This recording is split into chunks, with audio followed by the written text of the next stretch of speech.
Hey guys, Veronica, Andrew, and Nate here. We are Foodies Watching Movies, a podcast dedicated to awesome movies, great food, and that's about it. Check us out on the JIC network at www.journeyintocomics.com. Maybe throw some money over to our Patreon so we can eat this week. And now, your feature presentation. The following Journey into Comics. Journey into Comics. Journey into Comics. Journey into Comics. Journey into Comics. Journey into Comics. Network. Production.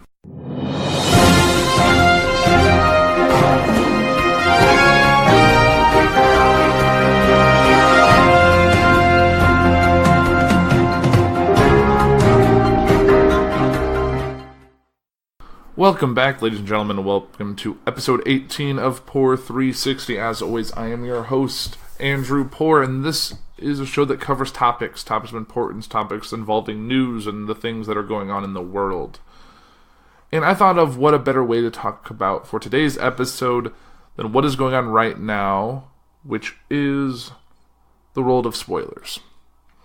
Now, if you're like me, who enjoys things that are going on in the world of entertainment, TV shows, movies, all of that, you know that spoilers are a real thing, and trying to avoid them is sometimes impossible. You've seen how people rush to see Avengers Endgame to try and avoid seeing spoilers. So let me back up first. So this all kind of spun out. My reason for doing this show was the fact that I've had to, due to other people, which is partially my fault, have been sharing spoilers for Game of Thrones since Season 8 premiered. Since the first episode on, I have been spoiled for major plot points as it's happened. And yes, I'm not caught up. I am almost caught up. I'm almost done with Season 7, so I'm just a few episodes behind in my goals to get caught up by the time of the finale airs, so I can watch that live with everyone else. But trying to avoid it is proved to be a challenge. Through the help of either Facebook or Twitter, or someone of my friends or someone I follow finding something that they didn't like or wanted to praise or wanted to share a screen cap or an image, and it doesn't help that they're all easily accessible at this point. Put it out there, and then, oh, I know who died on episode 2, or I know this thing happened in episode 3. And I can't avoid it. I've gone to a point of so much that I've actually installed an app on my phone that will go over Facebook and Twitter, and if it has a bunch of keywords that I've typed in or they're already preset, that if it sees that keyword in that body of the text, it'll blur it out with red that says spoiler Game of Thrones, and I have to hold it to make it go away. So it's one way to prevent me from seeing spoilers. And I did this right before episode 5 of Game of Thrones dropped, which is the one that dropped just a couple days ago. And since then, I have not been spoiled for it. I know a couple vague plot details, but I don't know of any character deaths. I don't know of any major battles or events. And I like it that way. I'm going to try and see if I can get through the rest of the week without being spoiled.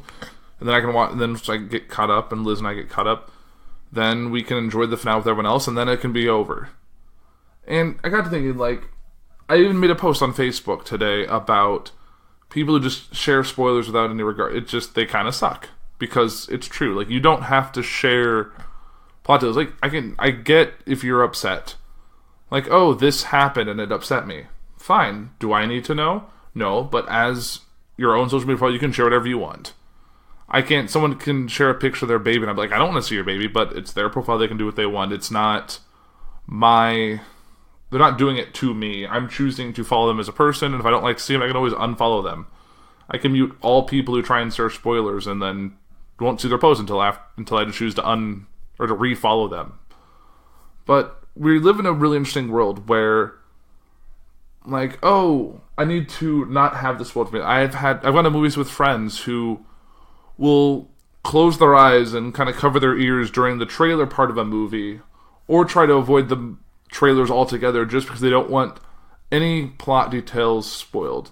I understand it is getting to a point where a lot of movie trailers, TV trailers, share a lot of the story, and it's some good, some bad. You're still gonna see the movie. I saw all of the Avengers trailers, and it didn't hurt my watching of Endgame because all the trailers were really the beginning and 10 seconds at the end. That was the movie.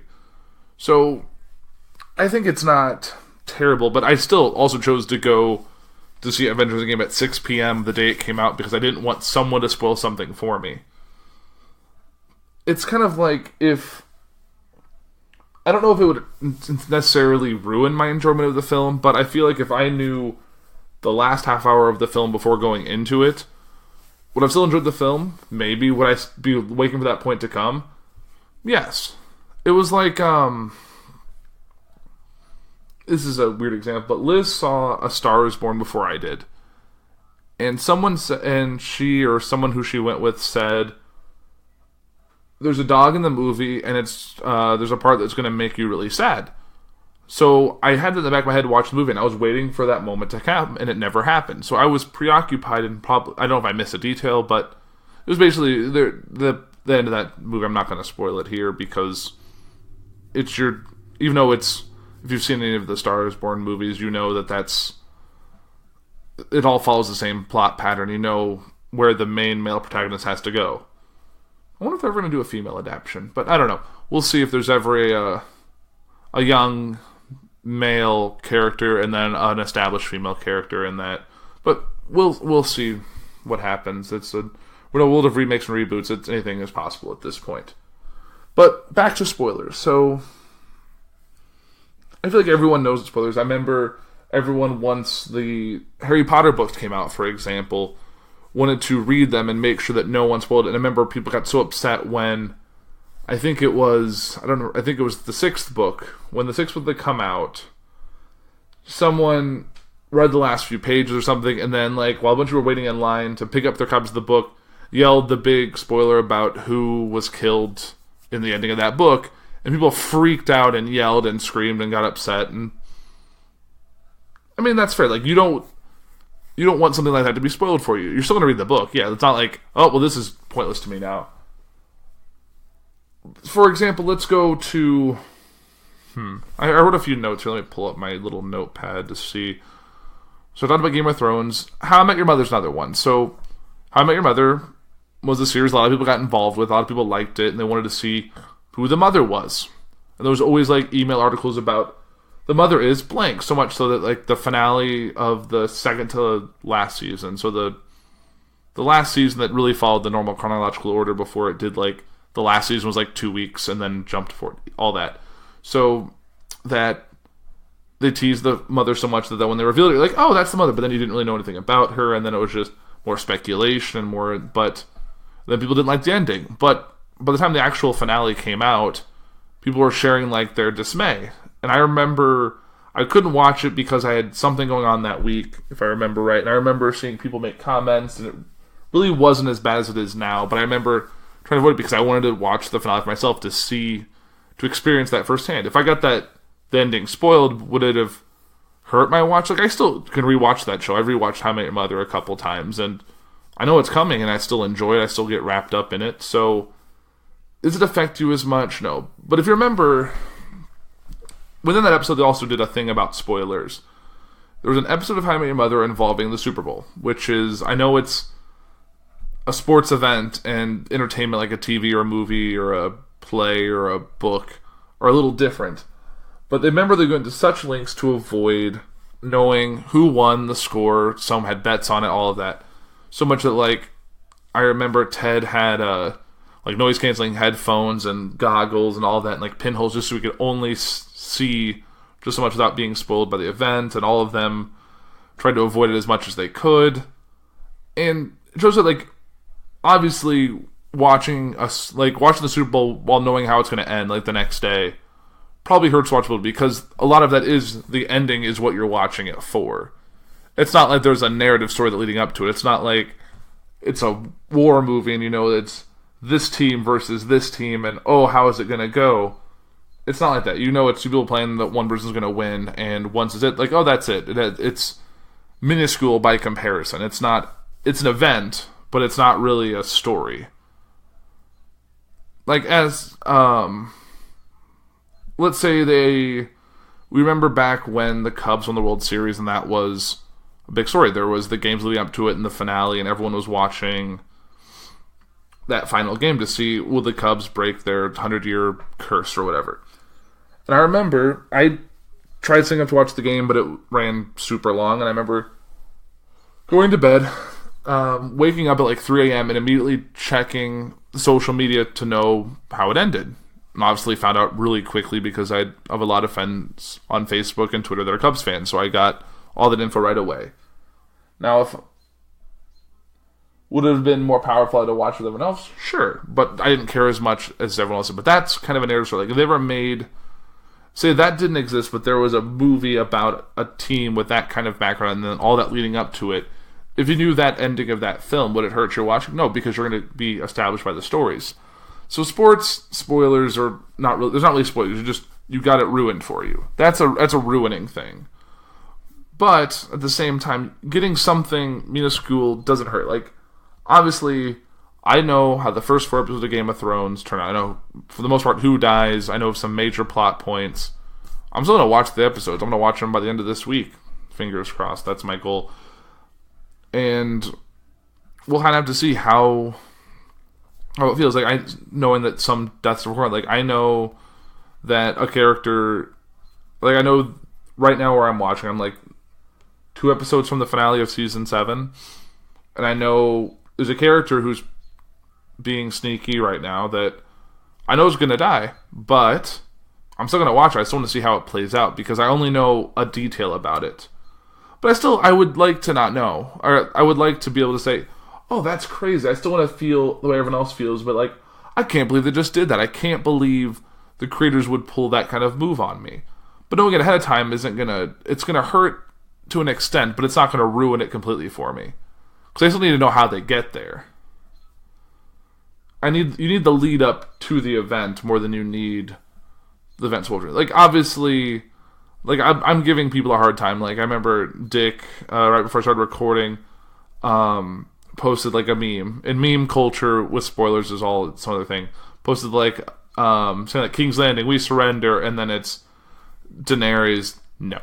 So, obviously, I know something like that happens, and I was like, listen to my meme, was like, stop, and he's, I don't know, did Dracarys or whatever, he did a Game of Thrones. Did he comment me again while I was doing this? I don't know. It is what it is. I just don't want to be spoiled. I would like to enjoy it as the culture event it is. It's like someone, at the end, someone saying, oh, you know that Walter White dies at the end of Breaking Bad. Oh, well, that kind of sucks. Now I got to figure out how it gets to this point. And if you're in season 1, was it because of the cancer, or is it like knowing something that early, like, oh, I'll forget by that point, which you might, but you're still going to remember. It's like certain endings of shows can just ruin it for you, and some people still, like, I've never watched Dexter, and I still know that people hated the ending, and that it ruined it. And I know that people hated the ending of Veep, which is another show that been on for a while, and people hate the ending. Like, endings are what people seem to remember, but people still love the build-up to it, so people still watch these shows. I guess it plays into rewatchability more than it plays into persons, but some people, I guess, are very obstinate. Like, I just prefer not to be spoiled. I'm not going to yell at you or throw a fit because you spoiled something for you. I remember someone reading about that after Endgame, someone was spoiling the plot in the parking lot, and a bunch of people beat him up. That's a bit extreme. I do think, like, I remember leaving theaters, I hear people talking a little loudly about the story, and I try not to say anything until I'm out in the parking lot going to my car, and I know there's no one around really to hear what I have to say. Or I'll wait to the car on the way home. I don't try and spoil things. Like, I feel like everyone should be entitled to their experience. If they want it as much or as little as that, like, if it doesn't, and it's not an inconvenience to not spoil it to someone. You still had your experience, and if you really want to talk about it with someone else, you talk about it with that group. Like, I have some friends that I talk about the CW superhero shows with, and we don't talk about it unless all 3 of us in the group have seen it, so the other person isn't spoiled. Or if they're not watching it, then it's not a big deal.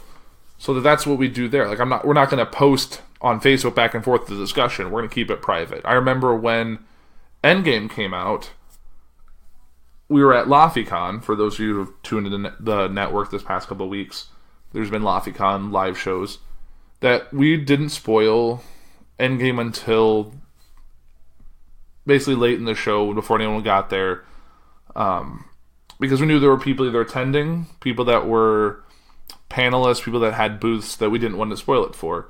And obviously I have a loud voice that carries on a microphone, just amplifies that. So if I spoiled it for anyone, I'm sorry. Everyone should be entitled to their viewing experience. And I gotta say, like, I'm partially at fault. Like, I kind of have that, I need to know. It's like, if there's a chance I can find out something first, I wouldn't mind knowing ahead of time. Like, I could easily avoid spoilers for all this. I could just, oh, well, if you really don't want to be spoiled, you could uninstall Facebook and Twitter from your phone. You could just not go on social media for a few days until you're caught up. Yes, I could easily do that, but I don't want to. So it's kind of on my fault if I get spoiled that way, is because I'm choosing to access a place where people are sharing it. That's like walking... I'm trying to give a good example of a case where that makes sense, is that... I can't think of a good example. It's like knowingly opening a door to... let's see like this. That's like wanting to see your wife on her wedding day at the altar, but choosing to open the door into her dressing room before that anyway. Like, I remember the night is dark and full of spoilers is a thing, or how in Doctor Who, for example, there's a book that takes place that's a chronological history of the Doctor's life and with his wife and all that the Doctor wants to read, just wants to see his story, but that's spoilers. That's stuff that hasn't happened yet. And you got to be mindful of that. Like, obviously, it's a minefield out there. I've seen clickbait articles and stuff like, can you believe this person died? And they'll show a picture and you're like, oh, but it's actually a picture of died. They're just getting you to psyched or not psyched, and there's those ads that pop up that are always like, did you know this and that? And like, I really don't care.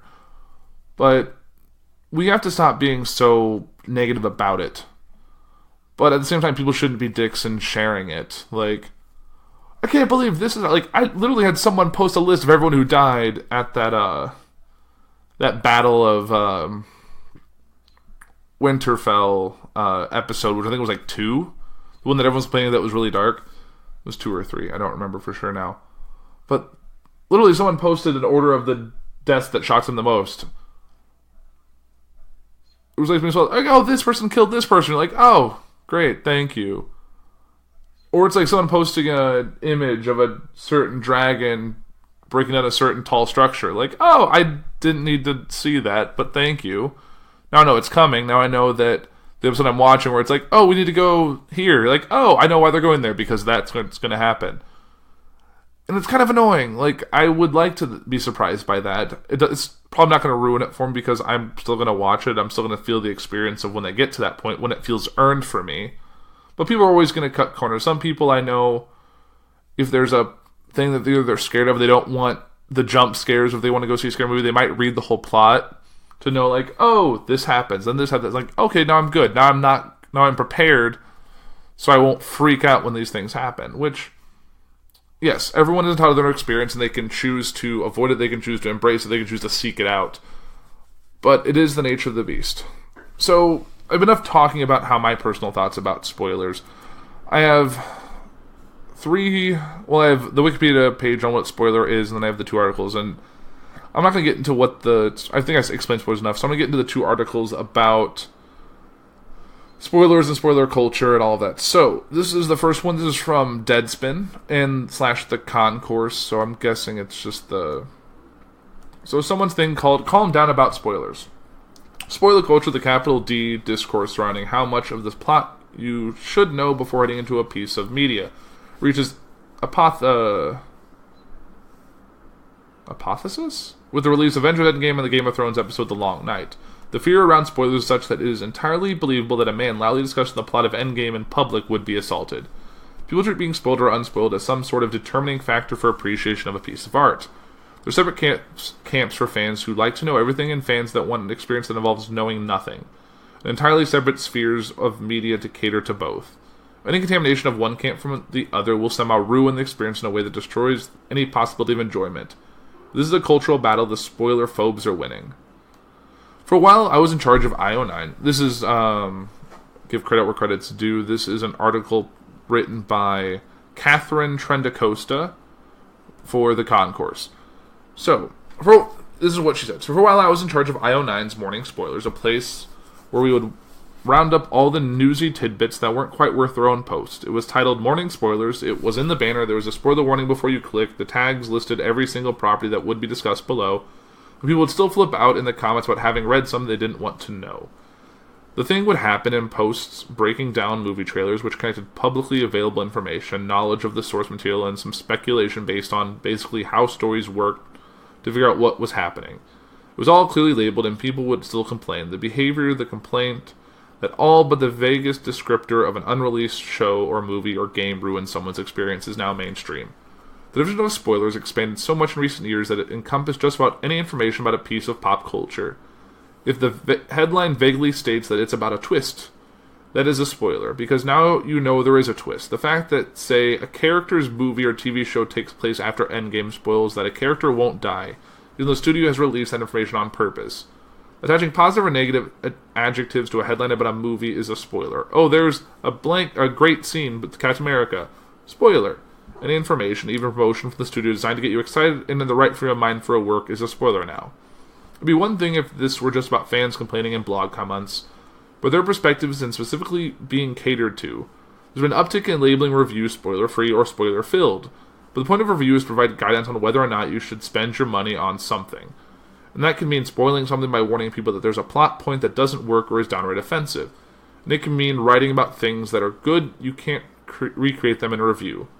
A spoiler-free review at some point just becomes a series of hyperbole designed to get blurbed in an ad by the giant conglomerate behind a property, or to destroy a work that isn't good with the most invective that can be leveled. Nuance doesn't exist because nuance requires data. A review is an opinion, and writing it around the idea that any factual information is a spoiler will weaken it to the point of uselessness. Being spoiled and having a movie ruined are not the same thing. I stand by a tweet I sent last week. If knowing what happens in a film ruins it, the film wasn't good.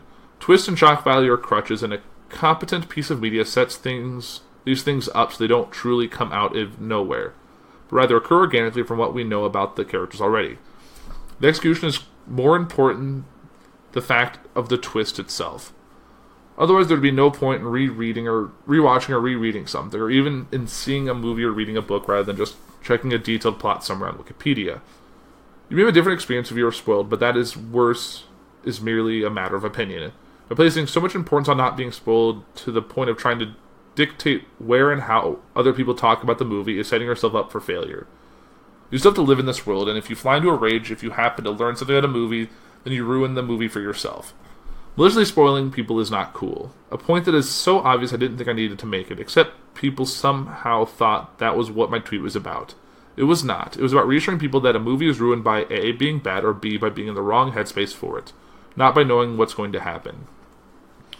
I had Han Solo's death and The Force Awakens ruined for me that way, and it did bum me out slightly to know something for certain that I'd only merely expected. That said, when the scroll started and the movie began, I stopped thinking or caring about what I'd already knew, because there was something about the feeling of that movie that sucked me in. Even though I had knowledge of what was coming, I was still affected by the scene, because I was invested in the arc of the characters the film had established, like I said before. And yes, there's going to be at least one comment, hopefully stuck forever in the graves, from someone complaining that I just spoiled Han Solo's death for people. It's important to have some perspective. Chasing complete ignorance is chasing the feeling of childlike innocence. How much gross behaviors come from fanboys trying to force films to make them feel like children again?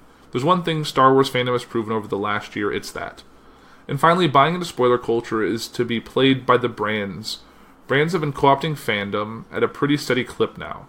On both sides of the fight, it isn't unusual for a show to have official hashtags to encourage live tweeting, because turning TV into an event means encouraging people to watch it live. That makes advertisers happy. For movies and plays where the same thing is being shown over and over, playing into spoiler phobes creates a mystery that can only be solved by buying a ticket in advance and seeing it as soon as upon release as possible. It's really gross that one of the official Endgame hashtags was a fun exclusive emoji was hashtag don't spoil the Endgame. It's even gross that the directors of the movie posted a letter pleading for the same thing in a way that explicitly named specific fandom activities, and that basically claimed that being a real fan involved not talking about it. J.K. Rowling pulled a similar trick for the Harry Potter play The Cursed Child. Previews came with the hashtag keep the secrets, and again portraying some fans as traitors. Don't be Wormtail. Here's my spoiler alert. The secret was that the story sucked. The Cursed Child proved that information about the plot only ruins something that fails on every level. The script, which was officially published only a month after the previews and the hashtag, tells an excruciating story, but the execution saves it. If you go into a show as a fan wanting to know where your characters ended up, you're going to come out furious. If you go in with reasonable expectations of how bad the plot is going to be, the spectacle of it will give you pleasure. Keeping the secrets, though, that just let Rowling and company hide the flaws in the script for longer. Fandom and nerd culture are big business now, not just niche concerns. Even though the vast majority of people behind Endgame's gigantic opening weekend are just regular fans, corporations play to the hardcore fans knowing that they're a base of revenue that will always show up, and B, a secondary source of revenue for things like toys, books, conventions, and so on. That means encouraging behavior that doesn't make sense when it's no longer just a comic book event confined to comic stores and comic cons, and where people really can curate their experience. You can't have it both ways. Either as a fan or as a massive studio, and ultimately it doesn't matter. Deciding to buy either two, this is a cultural moment that everyone must be part of whether they want to or not, or I am not one of the true fans, and God help you if in any way intrude on the reality I've constructed. It means disappointment at the very least. It's a waste of time and energy that only makes you unhappier. Just let people experience things however they want. The polite thing is to do before engaging with them, to ask them what they want. You know what that means, spoiling it for them. Some people are less anxious the more they know going in. And if, having not harassed other people over your own hang-ups, but instead have just taken responsible precautions, you still stumble onto information you'd rather not have, you'll be fine. Breathe. It's still worth seeing, even if you've been spoiled. And if it's not, it wasn't that good in the first place. Being a fan is not an experience a brand or creator gets to dictate. It's not even something other fans get to dictate. Enjoy things how you like, that's fandom. Very good points. Definitely a good article. And there's one that kind of falls in a similar vein. Says, spoiler culture has turned us all into monsters. This is by Jim Rich of Esquire. In 2013, I was executive editor of the New York Daily News, and we, like every other publication in the country, were covering the series finale of Breaking Bad. As one of the most popular and critically acclaimed shows in history, the finale was obviously a huge news event. I decided to treat it as such and put our coverage of it across the top of page 1. There's all a picture of the main character, Walter White, was the headline, Breaking Dead. Walt meets bloody end in the series finale. Many of the editors in the newsroom argued we couldn't do that because it would act as a spoiler for those who hadn't watched the finale yet. Coincidentally, this headline beneath the Breaking Bad story was about the New York Giants' loss the Sunday afternoon. So I asked the editors, should we not print the score of that game because certainly some fans recorded the event and hoped to watch it the next day? They didn't have a good answer to explain the difference, so the Breaking Bad headline stayed. The next morning, as I was buying coffee at my local deli in Brooklyn, a gentleman in front of me purchased a bagel and a copy of the Daily News. A few seconds later, we were both on the sidewalk, and he was crossing the street a few paces ahead of me when he glanced at the paper, stopped in the middle of the intersection, tensed his entire body, and shrieked, "No!" I like to think he was pissed about seeing the Giants score, but y'all know what he was mad about. 6 years later, spoiler culture has gone too far. It turned us all into monsters. There are the spoiler phobes who wind up on social media at even the slightest hint of a plot detail. Then there are those like me who resent and are annoyed by the spoiler phobes. And there are the people who actually create the entertainment who are forced to take the most bizarre, absurd measures to prevent any semblance of a spoiler. Just in the past year, we've seen the creators of Westworld promise to, in an effort to circumvent the rampant spoiler culture, release a video revealing all spoilers for the entirety of Season 2. Their plan, which was received surprisingly well by fans, ended with a laugh upon the release of a 25-minute custom Westworld Rickroll prank. Avengers director Joe Russo said that none of the Endgame actors, with the exception of Robert Downey Jr., had been allowed to read the entire script. In fact, Spider-Man actor Tom Holland was so vulnerable to leaking spoilers that they didn't even give him any details for the scenes he was even acting in. I remember for Avengers, the Russo brothers are like, so you're standing here and you're fighting this guy and just do whatever. Also at a Comic-Con Phoenix event last year, and I'm like, okay, who am I fighting? And they were like, well, we can't tell you because it's a secret. Is this really what movie making has come to? Even a showrunner such as David Simon, the famed creator of The Wire, Trame, and The Deuce, who doesn't consider his work prime for spoiler culture, can't avoid it. I don't write stuff with a lot of twists and turns by standards, and I also don't conjure an audience that runs through the water coolers, digital or otherwise, after every episode to foment speculation. Simon told by email before conceding, "We do not try to publish reveals in whatever episodic synopsis we send out through HBO. That's about it." For the past few weeks, spoiler culture has reached a truly nightmarish climax, with both Avengers Endgame and the final episodes of Game of Thrones.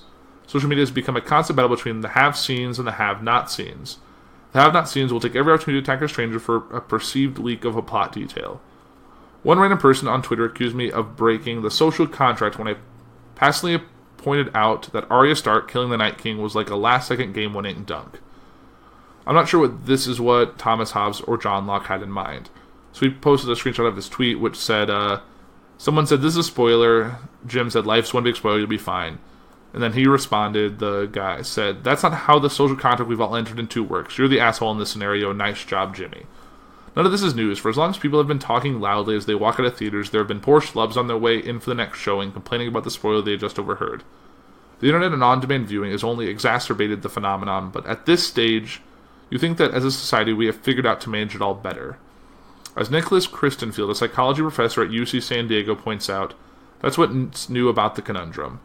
Everyone knows who shot J.R., Greifswald says, referring to the huge reveal in the 1980s primetime soap Dallas. You don't have a chance to watch it at a different time. With asynchronized viewing, the old social contract is suddenly breaking down. To be fair, there are rare exceptions where sharing plot details about movies, TV shows, or books is just plain rude. If you invite me to your home for dinner, you are more than entitled to request I don't discuss how Jon and Dany seem destined for a showdown in the final 2 episodes of Game of Thrones. You have set your Facebook to private, then you have every right to have your friends honor your request for no in-game discussion. Beyond that, you're being a bit selfish. People get carried away and self-absorbed, Kreisfeld told me with a laugh. They're still entitled to that, but they feel violated more than they are actually violated.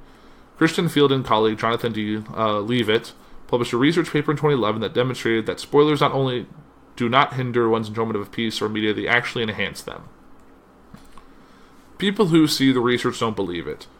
People think that they can't know the ending ahead of time. They are wrong about their own aesthetic judgments. Being deceived by one's emotion into making flawed intellectual judgments is understandably human. What's less understandable is the seeming randomness involved in what spoiler protection people feel entitled to. Imagine walking into a bar on an autumn afternoon during halftime of the same Giants game and demanding the bartender turn off the TVs and that all patrons cease discussion of the game simply because you plan on watching it later. It's preposterous, no? It would likely get thrown out of the bar on your ass, but how is that different than the way people behave with dramatic series and movies? When you watch Hamlet, is it ruined if you know he dies? You'd have to be an idiot going to a Shakespeare play not knowing the ending. He's right, it doesn't ruin or dissuade people from watching Shakespeare's plays. We all know what happens. It's like looking at the Mona Lisa more than once, or listening to Bob Dylan's Blood of the Tracks despite knowing the sequence and word of every song on the album. This is what separates the football game from movies, plays, TV shows, paintings, and songs. Football isn't art, its plot is driven towards a singular purpose, the final score.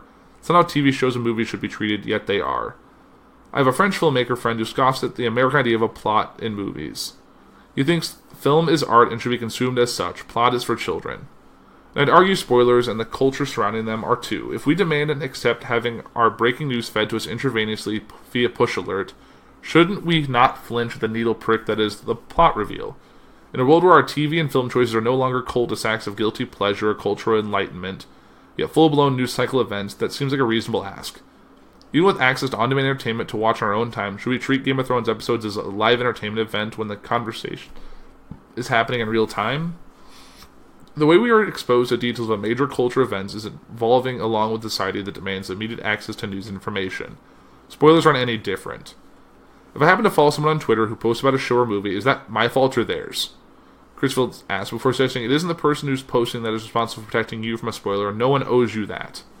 We live in a world of spoilers, one that's even more heightened and immediate than the media landscape in which I put Breaking Bad on the cover of Daily News. And the earlier we accept that, the better it will be for everyone. So both these articles raised very good points. No one owes you anything. Yes, you can be mad at someone, but they don't have to list you. It's their page. They can post whatever they want to. It's their right as a free person that's rolled into their own body autonomy. So, I can be upset that Dick can post memes about Game of Thrones or whatever, but I can't be like, you have to stop that, and he doesn't have to listen to me. He can post whatever he wants. He could, if he really wanted to, he could send me a message spoiling the whole plot for me if he would like. It kind of reminds me of something I saw a couple weeks back. It was right after Endgame. Someone made a comment about how they were spoiled. Someone spoiled Infinity War for them, so they befriended them, and over the course of the year grew that friendship as such to then, once Endgame came out, took screenshots of all the big character reveals and then sent all of that to him in rapid fire so that he couldn't avoid it, just as retribution for the action taken on it. Now that's a bit of an extreme statement. Obviously, you just need to let it go, because yes, someone can spoil it for you, that sucks, but it doesn't hurt your enjoyment. Like, I've seen plenty of plays that I've read the script, and I know exactly how it's going to end, but I'm drawn into the story anyway because how it's being performed. People used to leak scripts all the time for movies, and people would read them and all that. And look, if you're seeing a movie based on a previously adapted product, I read all of the Game of Thrones books that were out before I watched any of the series. So for the first few seasons, yes, I knew things were coming. Obviously, they detract a little bit, but it's like, for example, the people who watched the Walking Dead show, who've read all of the comics or are current on the comics, knowing that certain plot points were going to come to pass. They still were surprised when you saw what happened. Like, say, for example, when Negan bashed a couple people in the head, people are still upset and freaking out, like, how did this happen? Like, yeah, you know it's going to happen. They know it's coming, but you're still just as afraid because you don't know how it is actually going to play out. And I think that's just the nature of spoilers. Like, I could give you the whole plot synopsis of this episode, and that's still not going to change. Like, oh, it's about spoilers. Like, I give you the news there. Like, I know, like, on other shows on the network, or people are doing movie reviews will post, like, spoiler-free reviews, and I've listened to them, but I'm not listening to your review to have it be spoiler-free. I'm listening to it to get all the spoilers, because I shouldn't be... Typically, I'm not going to go to a review unless I've already seen the film, or I've seen the show, or whatever. So, I feel like doing a spoiler-free review works to an extent, but if you're just going to do the spoiler one at the end, just give me the one at the end and let people wait to get to it. But that's just my 2 cents about spoilers and all of that. So, I'm going to wait, and probably in like 48 hours, once people calm down about Game of Thrones, I will take those spoiler blockers off, but I try to at least... It's my own actions to avoid these certain spoilers. And hopefully it works out, and if it doesn't, I'm still going to watch it, because I just want to see how it ends. And if that involves getting spoiled along the way, I'll just take it, because that's the nature of not being caught up. But I feel like you should be a little courteous, but at the same time, you're entitled to your own thoughts about things, and you can share it how you see fit. So, it's basically... There's a lot of camps. You're going to have your own opinions. That's just mine. But I think that'll do it for Puhr 360 for this week. Definitely try and keep spoilers to yourself, at least for a little bit, or at least be vague enough, or if you want to share it to specific people. Like, I don't know how Detective Pikachu ends, and I know it's out now, so some people are... But I've thankfully not seen spoilers, but I know it hasn't had nearly the same cultural effect, so I'm still going to probably see it regardless, but thankfully no one spoiled it for me yet. So... That does it for a spoilerific episode of Puhr 360. I am Andrew Puhr. You guys have a great week. You've been listening to Puhr 360. You can find us on the socials at Puhr 360 on Facebook, Twitter, and Instagram. You can find us and all the other podcasts on our network at journeyintocomics.com or early access at patreon.com/journeyintocomics. You can find us on all podcasting platforms like CastBox, Podbean, Stitcher Radio, Spotify, and many others.